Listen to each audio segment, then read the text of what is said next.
Okay. Hi everyone, Sue Matsuki here for another Nightlife Exchange, Sue's Muse. Today I have a muse that's also a friend, Mr. Bob Levy. Hi Bob, thanks for joining us. How are you, Sue? I'm Good doing seeing you. okay. I'm doing okay. Good. Yeah, this cold weather's getting to all of us, isn't it? I guess so. So speaking of cold weather, has it made you songwrite more? Are you snowed in and are you constantly writing as I know that you always do? What's going on? Well, you know how prolific I am, and I've always had lyrics that I've put away for a rainy day, and I found this folder with about a dozen lyrics in them. I mean, going back to the 2010, 2016. I mean, incredible. So I'm working on those. I'm working on them with a couple different composers, which is nice. And some of them are really interesting. They're very different. I've been writing. I just released a new album with Drew Paralick, who's a jazz composer in New York. He probably lives near you in Brooklyn. And you have what, He, like 19 albums at this point? 19. That's the last album we released Wow. the beginning of January. It's called Something About This Tune. And he approached me on Facebook looking for a lyricist. And I told him I don't usually write to someone else's music. It's just not, I'm not comfortable with it as much as I am writing the lyric first and having somebody compose. That's what I was going to ask you. What's first, the chicken or the egg? Do the lyrics come to you first? And do you ever have Always, like a melody in your head, or do you write the always, lyrics and then, okay. always. Every time a lyric comes to me, it comes with a melody. But my feeling is that if I can get somebody like Alex Rybeck or Tracy Stark, or Ronnie White, who could write far better melodies than I can, I am happy to pass the lyric on and have them do it. But there have been many times where I've just written the melody, and I think my methodology is I don't play any instruments or read music. So I record a cappella the song, and then Tom Lamarck in Boston, God bless him, he suffers through you've heard my vocals, I try, but he always is very patient and gets the melody down, and we get a chart and record. And I think out of the 250 songs I have registered with ASCAP, that at least 100 are my own melodies. And let me say, you are an award-winning, multi-award-winning songwriter, and a lot of those have been through your association with ASCAP. Are you a member of Tom Yes, Tosh's Songwriters Alliance? I am an honorary member, and actually, Tom and I are right in the midst of writing one of those songs from that folder of lyrics right now. So I wanted to ask you, I mean, you Yes. mentioned Ronnie, you mentioned Tracy, you mentioned Alex, Paul Rolnick, Tom, Karen Yep. Jacobson, Harriet. Yep. You have so many people that you have collaborated with. Talk to me a little bit about how you find your collaborators. Do they find you? Do you reach out to them? Some of them are long term. You've gone back and forth with many people. I love the fact that you switch it up and that you use different people. But is that because you also write different genres of music? Does a Yeah. pop thing warrant Tracy Stark? Does a jazz thing warrant Ronnie White? What's your tell Yep. me a little Yep. bit about how that works? Well, over the years, you sort of get a feel for what style lyric will appeal to a certain writer, and I knew the songs that Ronnie would like, and I mean, Ronnie and I started writing together in 1967. That's how long I knew him, Yeah, and miss him. and it was absolutely, and he's the one that actually you know got me in the business. He actually introduced me to somebody recording on Mercury Records. And here I am, like 23, 24 years old. And here I am in the studio having two of my songs recorded by, Mercury Records in New York, because Ronnie introduced me to this composer that was on Mercury. So you never know where you, I even wound up writing with Andrew Gold, Marnie Nixon's son. And that was really strange. We had the same dog walker. He was living in Ridgefield, and she said to me, "Would you like to meet him?" And I said, "Yeah, that would be absolutely wonderful." And I get a call from him, and he said, "Come to my studio, bring your recordings and bring some lyrics." And he was absolutely delightful. I actually told Marnie this once when I saw her at the Beachman, Hmm. and we wrote a couple songs together. And one of them was supposed to be on the Backstreet Boys Millennial album, and they recorded it. And you know what the process is. They cut it at the end, Yeah, So frustrating. he gave me the lyric back. He said, I don't think it's fair. It's too good a lyric." And luckily, Alex Rybeck took it, and Alex wrote it, and uh, it was recorded by Latanya Hall beautifully, Hmm. and was on at least one or two albums. So Let me Welcome ask Me you Home. something. If, say, you found a composer or a composer reached out to you, you present a lyric, and it's not what you want or it's not worthy of your lyrics, how do you deal with that situation? That's kind of a sticky wicket, isn't it? But how do you deal with it? You just are upfront and say, do you offer edits or do you just cut ties and go and try to find somebody else to do it? I have a need to please, I guess, when it comes to music. I'm very patient. And when, for instance, when Drew Paralick contacted me, my first instinct was no, thank you. I really, I don't think I could do that. I don't Mm-hmm. think I can write these were real jazz melodies that I wasn't used to.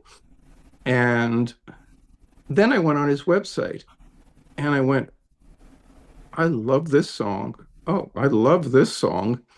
And I contacted him and I said to him, all right, we're gonna experiment. I'm gonna send you a lyric and you put it to music first. And that if that works, we'll go on. So I had a lyric called 22 and I sent it to him.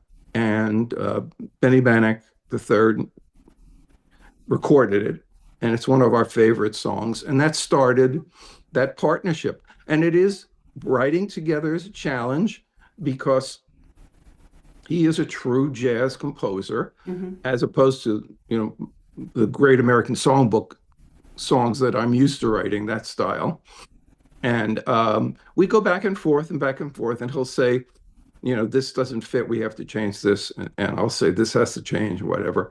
But we released this new album this year, which I said to him, if somebody told me 5 years ago that you and I were going to release an album together, I would have told them they're crazy because I never thought it was going to work.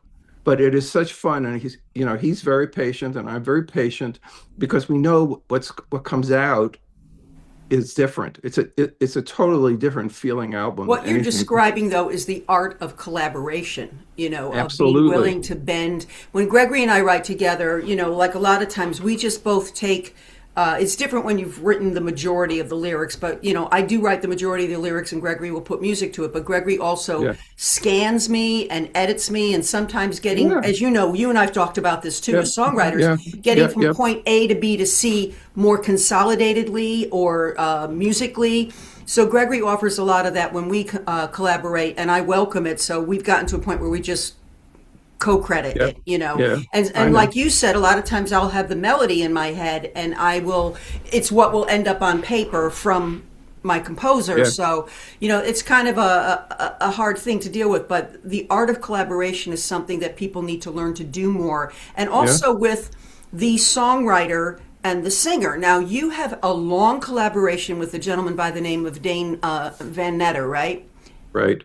And how did you two meet? I mean, his voice is spectacular. He's up in Boston? No, no. Now he went from Boston to Pittsburgh to Cleveland. Oh, he's in Cleveland He's in now. Cleveland, and there's a big jazz scene there, and he's performing a lot.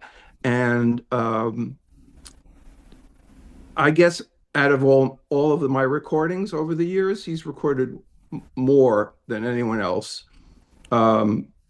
What had happened, the way I met him There used to be, and I'm not sure, and I think you were on it. There's a jazzsinger.com. Yeah. Okay, so when I got back to writing again, I late 90s it was full time. I decided I'm just going to contact a bunch of people whose email addresses were there. And Dane was one, and Lori Krause was another, and Rosanna Vitro was Mhm. another. And I developed relationships with them. And Dane was having a concert in Boston, and we were just happened to be visiting David that weekend, my son, and we all went to his Valentine concert that he had at the Peabody Essex Museum. And that's the first time we ever physically met. And he was already performing two of my songs that night, which was an absolute treat. And those Absolutely. Wow. and but those two songs, and those are the two of the songs were performed at the Beachman. Remember our show in Yes, yes, 2007 when we did a that you tribute to produced? you with all your music. Yes, Yeah. yes. So two of those songs were never studio recordings. Hmm. So when I released the best of the Dame Vanata recordings 2 years ago, he went in the studio and recorded those two songs, and we finally got good studio recordings of them. But Dane has always been my go-to guy. I mean, he's just so wonderful. His voice is so rich. He's It's rich, yeah. and it's matured over the years. But he also developed better jazz chops over the years, but he always had that American Songbook thing. But now I think of Exactly. him as kind of a cabaret jazz, person. He does a little bit of everything. So he's a good Yeah. representative of your music, I think. Have you ever seen any of the videos he's posted at the old cabaret conventions Yeah, I'm sure I when you were have. in town hall when he was very young? Yeah, I'm Is he, sure I have. Yeah. oh my God. I mean, it's just his when he's at his best, which is a lot of the time. I mean, he just blows you away Yeah, he with reminds me a little bit of a young Sam Harris when Sam Harris was on, Star Search and everything. He's got that yes, quality. yes, yes, Yeah, yes. Yeah, crooner, really great. yep, yeah. Let me ask you something. Is there someone out there, a composer out there that you have on kind of your mental wish list that you'd love to collaborate with? That's interesting. Because you pretty much worked with everybody who's working I in town. know, I know.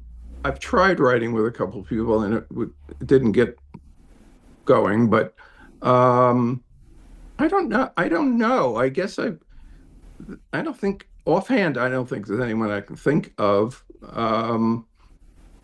So You looking at know, your new lyrics that you found in your yes, trunk, I'm going to call them your trunk lyrics, yeah, and seeing a particular lyric and revisiting it, do you think, oh, Tracy, or oh, Alex, or oh, I wish Ronnie were still here, or is that what the right. process is right now? Is that what you're doing right now? Yeah, as a matter of fact, Tracy just finished a song called Another Day in Sunny Rio, which is obviously a samba, it would have to be. And it is delightful, as everything she does is. And we're hoping that Nicole Zaritas, she was just nominated for another I Grammy, know but she's she an won amazing three. talent. Yeah. And and supportive. She was the one that started me thinking about joining the Grammy Academy. Hmm. And she wrote a recommendation. Liz Calloway did, and Rosanna Vitro, Awesome. and Benny. So I got in, which is really very wonderful. Congratulations. That's great. Yeah, yeah, that was last year. So Wow. I'm a voting member. Good. He's a Yeah, voting member. So yes. listen, everyone out there, if you want to hear Bob's music, and I strongly suggest that you go down a rabbit hole, I'm going to put a link right below this video. I'm going to put a link directly to his YouTube channel and also his website where you can hear a lot of his individual songs. And if there's something that you really like, you can connect with him. His website's called silverrivermusic.com. Again, it will be linked right below here. So it's not under Silk Bob River. Levy. Silver It's River. Silk River. Oh, silk. I wrote down silver. Forgive me. Silk. You're not the only one I don't know that's why I done saw that. that. I don't know. I know. Well, anyway, Yes, the that's all link right. will be down below, so just click the link. I promise I'll type it in correctly. We all know I'm the Cool. typo girl. But yeah, I strongly encourage you because, songwriters like Bob are the reason why we live. If we didn't have people like you, and I say this to all the songwriters, and you were at my cutting room show where I Yep. tributed the songwriters because Yep. it brings so much more, especially original music these days. We love the American Songbook, but there's so many songwriters writing future American Songbook material that we have to make happen for them. And you have a beautiful portfolio of music. So I highly recommend that anyone watching this video go reach out to Bob, get the music, and then Bob and his husband go to many, many shows. So if you are doing a show and one of his tunes, please reach out to him and invite him as your guest. And I guess that's my last question. What does it Yes. feel like? What does it feel like to you when you go to a show and knowing that someone's doing your material or not, but hearing your music up in someone's repertoire and voice? How does that feel as a songwriter for you? It's very emotional. I remember when I first started writing, which was actually in high school, uh, and I saw they're playing our song, Mm-hmm. and I remember thinking, I will never hear my song on the radio. I'll never get to that point. Mm. And we sit at dinner and Pandora's on, and one after another of my songs are coming on. It's absolutely amazing. I had a radio station in Buenos Aires in Spanish contact me. Les translated it, and he was so taken back by the story of the song that I wrote for my mother when she passed away. Yeah. You remember? Yeah, I do. That's on the Ronnie White album that I just released too. And he wanted to tell the story of it, and he played songs from both of my first and second album for an hour. That's fantastic. Yeah, so it's an absolute delight, and I usually get very emotional. I did at the cutting room when you performed, I hadn't but done that song for a long time, and it became something different to me as the yeah, older woman that I am now. And you can't not get better if you keep working. And so I was really happy to revisit the song. I love the song. I love all your songs. All the songs I do of yours, I thank you. love very much. I So am so thrilled that I found that video of you doing this time. yeah, I mean, you've done it many times, yeah. but I didn't remember that I had it. And luckily, I've developed some really good skills in editing, so I was able to edit it down just to that song. It was beautiful. And Thank you. the I'm happy to have that. Yeah. the comments on Facebook have been, I mean, it was your your depiction of that song this time was perfect.